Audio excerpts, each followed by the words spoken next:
Hello ভাই brothers, কি অবস্থা সবার? আশা করি আপনারা সকলেই অনেক বেশি ভালো আছেন। আপনি যদি 20 থেকে 30,000 টাকার মধ্যে একটি ক্যামেরা ফোন কিনতে চান আর এই প্রাইস রেঞ্জে আপনি একটি দুর্দান্ত ফোন খুঁজছেন, তাহলে আজকের ভিডিওটি আপনি প্রথম থেকে শেষ পর্যন্ত কন্টিনিউ করতে থাকুন। তাহলে আমি আশা করব আপনি এই প্রাইস রেঞ্জে আপনার জন্য সবথেকে সেরা ফোনটি পছন্দ করে নিতে পারবেন। আজকের ভিডিওতে আমরা মার্কেটে থাকা এমন 5টি ফোন নিয়ে আলোচনা করতে যাচ্ছি, যে 5টি ফোনের ক্যামেরা, ডিসপ্লে, তারপরে হচ্ছে মোটামুটি টুকটাক গেমিং করতে পারবেন। তবে মূলত এই ফোনগুলোকে ক্যামেরাকে ফোকাস করে সিলেক্ট করেছে আজকের এই ভিডিওতে। সো বন্ধুরা, আর বেশি কথা না বাড়িয়ে এখনই চলে যেতে যাচ্ছে মূল ভিডিওতে। মূল ভিডিওতে চলে যাওয়ার আগে আপনার কাছে ছোট্ট একটু রিকোয়েস্ট থাকবে, ভিডিওটি যদি ভালো লাগে তাহলে অবশ্যই ভিডিওটিতে একটি লাইক করে চ্যানেলটি সাবস্ক্রাইব করে আমাদের সাথে থাকতে ভুলবেন না। সো ভাই লোক, আজকের ভিডিওতে আমাদের লিস্টে থাকা 5 নম্বরে যে ফোনটি নিয়ে কথা বলতে যাচ্ছি সেই ফোনটির নাম হচ্ছে রিয়েলমি 10। রিয়েলমি 10 এই ফোনটিকে সিলেকশন করার কারণ হচ্ছে এই ফোনটির যে ইউআই তা কিন্তু অনেক বেশি স্মুথ, আর হচ্ছে এই ফোনটির ক্যামেরা পারফরমেন্স কিন্তু ওভারঅল এখন পর্যন্ত আমরা ভালো পেয়েছি এবং এই ফোনটির ইউজার রিভিউ এখন পর্যন্ত অনেক দুর্দান্ত পেয়েছি। সো এবার জেনে নেওয়া যাক এই ফোনটিতে কী কী স্পেসিফিকেশন রয়েছে।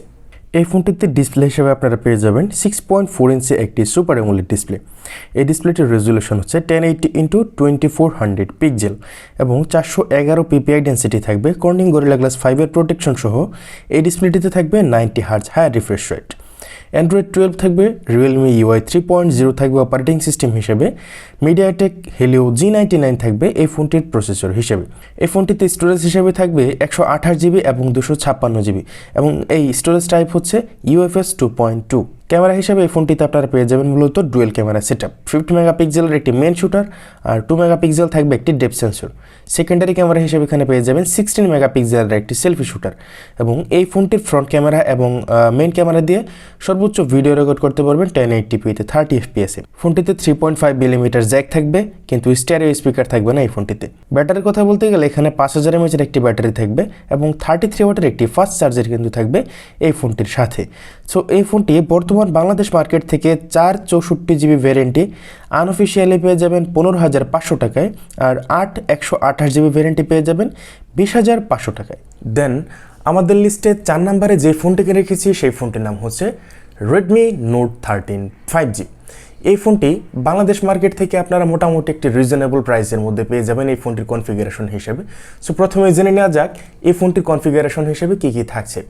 এই ফোনটিতে ডিসপ্লে হিসেবে আপনারা পেয়ে যাবেন 6.67 ইঞ্চি একটি full HD plus AMOLED display এবং এই ডিসপ্লেটির রেজুলেশন হচ্ছে 1080x2400 পিক্সেল। অবশ্যই এই ডিসপ্লেটি কিন্তু সাপোর্ট করে 1 বিট কালার। তারপরে এই ডিসপ্লেটির পিপিআই ডেন্সিটি হচ্ছে 395 পিপিআই। কর্নিং গরিলা গ্লাস 5-এর প্রোটেকশন থাকবে। তারপরে 120 হার্টজ হাই রিফ্রেশ রেটের পাশাপাশি 1000 নিটস পিক ব্রাইটনেস পর্যন্ত উঠতে পারে এই ফোনটির ডিসপ্লে। ফোনটিতে আপনারা পেয়ে যাবেন মোট ডুয়েল ক্যামেরা সেটআপ, 100 মেগাপিক্সেলের একটি মেইন শুটার থাকবে আর 2 মেগাপিক্সেলের একটি ডেপথ সেন্সর কিন্তু পেয়ে যাবেন এই ফোনটিতে। সর্বোচ্চ ভিডিও রেকর্ড করতে পারবেন এই ফোনটি দিয়ে 1080p-তে 30 fps-এ এবং এই ফোনটির সেলফি ক্যামেরা হিসাবে এখানে থাকবে 16 মেগাপিক্সেলের একটি সেলফি শুটার।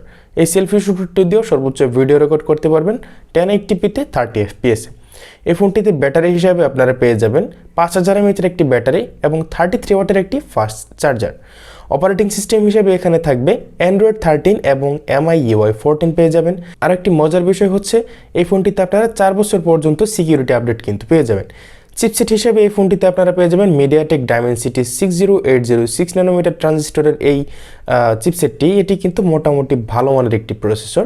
এখান থেকে আপনারা মোটামুটি ভালো মানের গেমিং কিন্তু করতে পারবেন। গেমিং করতে গিয়ে আপনারা স্মুথলি কিন্তু গেমগুলো প্লে করতে পারবেন। জিপিইউ হিসেবে এখানে থাকবে মালি G57 MC2। এই ফোনটির আন্তত স্কোর হচ্ছে 4,14,918। তারপর স্টোরেজ হিসেবে এই ফোনটিতে আপনারা পেয়ে যাবেন 128 জিবি আর হচ্ছে 256 জিবি এবং এই স্টোরেজ টাইপ হচ্ছে UFS 2.2। 3.5 মিলিমিটার জ্যাক থাকবে, লাউড স্পিকার থাকবে এবং স্টেরিও স্পিকার কিন্তু এই ফোনটিতে থাকবে না। সাইড মাউন্টেড ফিঙ্গারপ্রিন্ট থাকবে, ফেস আনলক থাকবে। এই ফোনটির প্রাইসের কথা বলতে গেলে এই ফোনটি বর্তমান বাংলাদেশ মার্কেট থেকে 25,999 টাকায় পেয়ে যাবেন 128 জিবি যে ভ্যারিয়েন্টটি রয়েছে এই ভ্যারিয়েন্টটি।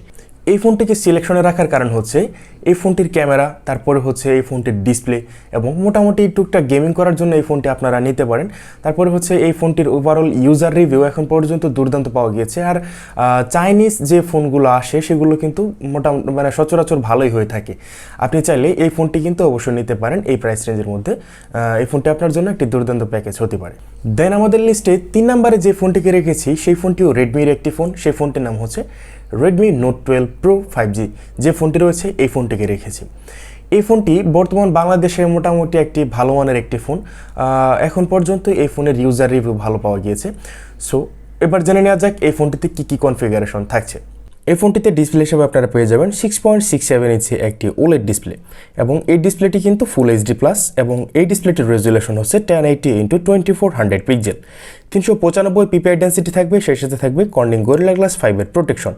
120 হার্টজ হায়ার রিফ্রেশ রেটের পাশাপাশি এই ডিসপ্লেটিতে আপনারা পেয়ে যাবেন ডলবাই ভিশন, HDR10+এর সাপোর্ট, তারপরে হচ্ছে 900 নিটস ম্যাক্স ব্রাইটনেস পর্যন্ত উঠতে পারে এই ফোনটির ডিসপ্লে।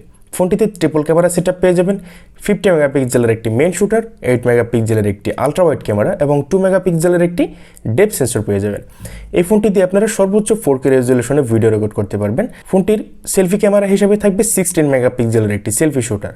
এই সেলফি শুটারটি দিয়ে আপনারা সর্বোচ্চ ভিডিও রেকর্ড করতে পারবেন 1080p-তে 30 fps এবং 60 fps। ব্যাটারি হিসাবে এই ফোনটিতে থাকবে 5000 mAh একটি ব্যাটারি। সেই সাথে এই ফোনটিকে চার্জ করার জন্য এই ফোনটির বক্সে আপনারা পেয়ে যাবেন 67 ওয়াটের একটি ফাস্ট চার্জার। এই ফোনটি 0 থেকে 50% পর্যন্ত চার্জ উঠতে পারে মাত্র 15 মিনিটে। এবং এই ফোনটির পারফরমেন্সের কথা বলতে গেলে এখানে অপারেটিং সিস্টেম হিসেবে থাকবে অ্যান্ড্রয়েড 12। চিপসেট হিসেবে এখানে পেয়ে যাবেন মিডিয়াটেক ডাইমেনসিটি 10806 ন্যানোমিটার ট্রানজিস্টরের এই চিপসেটটি। 128 জিবি আর হচ্ছে 256 জিবি ভ্যারিয়েন্টের দুটি রমের ফোন পেয়ে যাবেন। আর এই স্টোরেজ টাইপ হচ্ছে UFS 2.2। 3.5 মিলিমিটার জ্যাক থাকবে, যেটি কিন্তু এই ফোনটির একটি প্লাস পয়েন্ট। তারপর এখানে স্টেরিও স্পিকার থাকবে, সে সাথে লাউড স্পিকার তো থাকবেই। এই ফোনটি আপনারা বর্তমান বাংলাদেশ মার্কেট থেকে 6 128 জিবি ভ্যারিয়েন্টে পেয়ে যাবেন 26,999 টাকায়, আর 8 128 জিবি ভ্যারিয়েন্টে পেয়ে যাবেন 27,999 টাকায়। এই ফোনটিকে সিলেকশন করার কারণ হচ্ছে এই ফোনটির যে ক্যামেরা তা কিন্তু অনেক বেশি দুর্দান্ত। তারপরে এই ফোনটির যে ডিসপ্লে এটি কিন্তু একটি ওলেড ডিসপ্লে, আপনারা দেখেছেন। এই ডিসপ্লে আপনাকে অবশ্যই স্যাটিসফাইড করবে আমি আশা করি।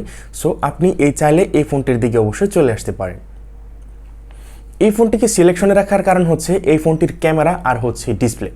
এই ফোনটির ক্যামেরা আপনাকে অবশ্যই স্যাটিসফাইড করবে, সেই সাথে আপনি এই ডিসপ্লে থেকে অনেক দুর্দান্ত এবং স্মুথ একটি পারফরমেন্স পেয়ে যাবেন। সো আপনি এই ফোনটির দিকে একদম স্মুথলি একদম চোখ বুঝে কিন্তু আপনি এই ফোনটি নিয়ে নিতে পারেন। দেন আমাদের লিস্টে 2 নম্বরে যে ফোনটিকে রেখেছি সেই ফোনটি হচ্ছে স্যামসাংয়ের একটি ফোন। এবার চলে আসলাম স্যামসাংয়ের দিকে। সেই ফোনটির নাম হচ্ছে স্যামসাং A34। এই ফোনটি বর্তমান বাংলাদেশে কিন্তু একটি আনঅফিসিয়াল ফোন। আপনি চাইলে এই ফোনটির দিকে চলে আসতে পারেন। এই ফোনটিকে সিলেকশনে কেন রেখেছে সেটি পরে বলছি। প্রথমে জেনে নেওয়া যাক এই ফোনটিতে কী কী স্পেসিফিকেশন থাকছে। এই ফোনটিতে ডিসপ্লে হিসাবে আপনারা পেয়ে যাবেন 6.6 ইঞ্চি একটি সুপার অ্যামোলেড ডিসপ্লে। এই ডিসপ্লেটির রেজুলেশন হচ্ছে 1080x2340 পিক্সেল এবং এই ডিসপ্লেটি থেকে পিপিআই ডেন্সিটি হিসাবে আপনারা পেয়ে যাবেন 390 PPI density, Corning Gorilla glass 5 protection সহ 120 হার্জের হায়ার রিফ্রেশ রেট, সেই সাথে 1000 নিটস ব্রাইটনেস পর্যন্ত উঠতে পারে এই ফোনটির ডিসপ্লে। অ্যান্ড্রয়েড 13 দিয়ে রান করবে এই ফোনটি এবং One UI 5 থাকবে।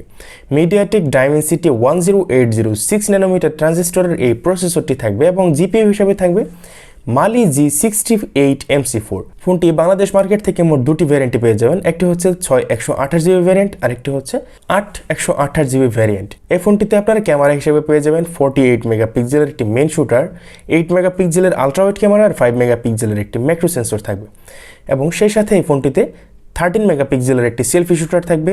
এই ফোনটি দিয়ে ফ্রন্ট ক্যামেরা আর হচ্ছে মেইন ক্যামেরা দিয়ে সর্বোচ্চ ভিডিও রেকর্ড করতে পারবেন 4K রেজুলেশনে 30 fps, 1080p-তে 30 fps এবং 60 fps ভিডিও রেকর্ড করার মতো অপশন থাকছে। এই ফোনটিতে 3.5 মিলিমিটার জ্যাক থাকবে না, স্টেরিও স্পিকার কিন্তু এই ফোনটিতে থাকবে। এই ফোনটিতে আপনারা 5000 mAh একটি ব্যাটারি পেয়ে যাবেন, তবে এই ফোনটিতে কিন্তু কোনো বক্সে চার্জার থাকবে না। আপনাকে মার্কেট থেকে একটি 25 ওয়াটের একটি চার্জার কিনে নিতে হবে, বিকজ এই ফোনটি কিন্তু সাপোর্ট করে 25 ওয়াট পর্যন্ত চার্জিং সিস্টেম। এই ফোনটিকে আমাদের লিস্টে সিলেকশনে রাখার কারণ হচ্ছে এই ফোনটির ডিসপ্লে আর হচ্ছে ক্যামেরা। এই ফোনটির ক্যামেরা দিয়ে আপনারা 4K রেজুলেশনে ভিডিও রেকর্ড করার মতো একটি অপশন পেয়ে যাবেন। আর এই ফোনটির যে ডিজাইন সেটি কিন্তু আহামরি তেমন কোনো সুন্দর ডিজাইন আমি বলবো না, তবে এই ফোনটি আপনার জন্য একটি দুর্দান্ত প্যাকেজ হতে পারে। তার কারণ এই ফোনটির প্রসেসর, তারপরে হচ্ছে ডিসপ্লে, ক্যামেরা এবং এটি একটি দুর্দান্ত প্যাকেজ এক কথায়। আপনি চাইলে এই ফোনটির দিকে চলে আসতে পারেন। এবার চলে এসেছি আমাদের লিস্টে একদম নাম্বার 1 লিস্টে, সেটিও স্যামসাং। আর স্যামসাংয়ের একটি ফোন, সেই ফোনটির নাম হচ্ছে স্যামসাং F34। আমি চাইলে স্যামসাং A34কে স্যামসাং F34 এর জায়গায় কিন্তু রাখতে পারতাম, কিন্তু রাখিনি। তার কারণ হচ্ছে স্যামসাং A34 যে ফোনটি রয়েছে এই ফোনটির প্রাইস হয়তো 30,000 টাকার কিছুটা উপরে যেতে পারে, কিন্তু স্যামসাং F34 যে ফোনটি রয়েছে এই ফোনটির প্রাইস কিন্তু আপনারা মোটামুটি 26,000 টাকার মধ্যে পেয়ে যাবেন। সো এই ফোনটি আমি এই বাজেটে রেখেছি। আপনি চাইলে এই ফোনটির দিকে চলে আসতে পারেন। এই ফোনটিকে কেন রেখেছি সেটি আপনাদেরকে জানাবো। প্রথমে জেনে নেওয়া যাক এই ফোনটিতে কী কী কনফিগারেশন থাকছে। এই ফোনটি বর্তমান বাংলাদেশ মার্কেট থেকে আপনারা আনঅফিসিয়ালি 6/128GB ভ্যারিয়েন্টে পেয়ে যাবেন 26,000 টাকায়, এবং 8/128GB ভ্যারিয়েন্টে পেয়ে যাবেন 28,500 টাকায়। এই ফোনটিতে আপনারা ডিসপ্লে হিসেবে পেয়ে যাবেন 6.5 ইঞ্চি একটি সুপার অ্যামোলেড ডিসপ্লে, এবং এই ডিসপ্লেটির রেজুলেশন হচ্ছে 1080x2340 পিক্সেল, এবং এই ডিসপ্লে থেকে আপনারা পেয়ে যাবেন 396 PPI density, warning gorilla glass 5 protection সহ 120 হার্টজ হাই রিফ্রেশ রেটের পাশাপাশি 1000 নিটস পিক ব্রাইটনেস পর্যন্ত পড়তে পারে এই ফোনটির ডিসপ্লে। অ্যান্ড্রয়েড 13 থাকবে এবং One UI 5.1 থাকবে। Exynos 1285 ন্যানোমিটার ট্রানজিস্টরের যে প্রসেসরটি রয়েছে এই প্রসেসরটি পেয়ে যাবেন এই ফোনটিতে আপনারা। মেমোরি হিসেবে এখানে আপনারা পেয়ে যাবেন 6/128GB একটি ভ্যারিয়েন্ট, আর হচ্ছে 8/128GB আরও একটি ভ্যারিয়েন্ট, এবং এই স্টোরেজ টাইপ হচ্ছে UFS 2.2। ক্যামেরা হিসেবে এখানে থাকবে মেইন শুটার হিসেবে 50 মেগাপিক্সেলের একটি মেইন শুটার, 8 মেগাপিক্সেলের একটি আলট্রা ওয়াইড ক্যামেরা, আর 2 মেগাপিক্সেলের একটি ডেপথ সেন্সর থাকবে। সেই সাথে এই ফোনটিতে আপনারা সেলফি ক্যামেরা হিসেবে পেয়ে যাবেন 13 মেগাপিক্সেলের একটি সেলফি শুটার, এবং ফ্রন্ট ক্যামেরা এবং ব্যাক ক্যামেরা দুটি ক্যামেরা দিয়ে সর্বোচ্চ ভিডিও রেকর্ড করার অপশন থাকবে 4K রেজুলেশন। সাউন্ডের কথা বলতে গেলে এখানে 3.5mm জ্যাক থাকবে, কিন্তু স্টেরিও স্পিকার থাকবে না। ব্যাটারির কথা বলতে গেলে এই ফোনটিতে আপনারা 6000 mAh এর একটি ব্যাটারি পেয়ে যাবেন। এই ফোনটিতেও কোনো বক্সে চার্জার থাকবে না। ফোনটি সর্বোচ্চ সাপোর্ট করে 25 ওয়াটের একটি ফাস্ট চার্জার। আপনাকে মার্কেট থেকে একটি চার্জার অবশ্যই কিনে নিতে হবে। স্যামসাং F34 এই ফোনটিকে আমাদের ভিডিওর লিস্টে 1 নম্বরে রাখার কারণ হচ্ছে এই ফোনটির প্রাইস A34 এর থেকে কিছুটা কম। তারপরে হচ্ছে দুটির কনফিগারেশন কিন্তু প্রাইস সেম, দুটোতেই 4K রেজুলেশনে ভিডিও রেকর্ড করার অপশন পাবেন। দুটি ফোনে কিন্তু সুপার অ্যামোলেড ডিসপ্লে থাকছে। সো এই ফোনটি নাম্বার 1 লিস্টে রেখেছি। সো বন্ধুরা, আজকের ভিডিও এ পর্যন্তই ছিল। আপনাদের সাথে দেখা হবে নতুন কোনো ভিডিওতে। ভিডিওটি যদি ভালো লাগে তাহলে অবশ্যই ভিডিওটিতে লাইক করে আমাদের পরিবারের সদস্য হতে কিন্তু ভুলবেন না। আপনাদের সাথে দেখা হচ্ছে নতুন কোনো ভিডিওতে। সে পর্যন্ত অনেক বেশি ভালো থাকবেন। আসসালামু আলাইকুম।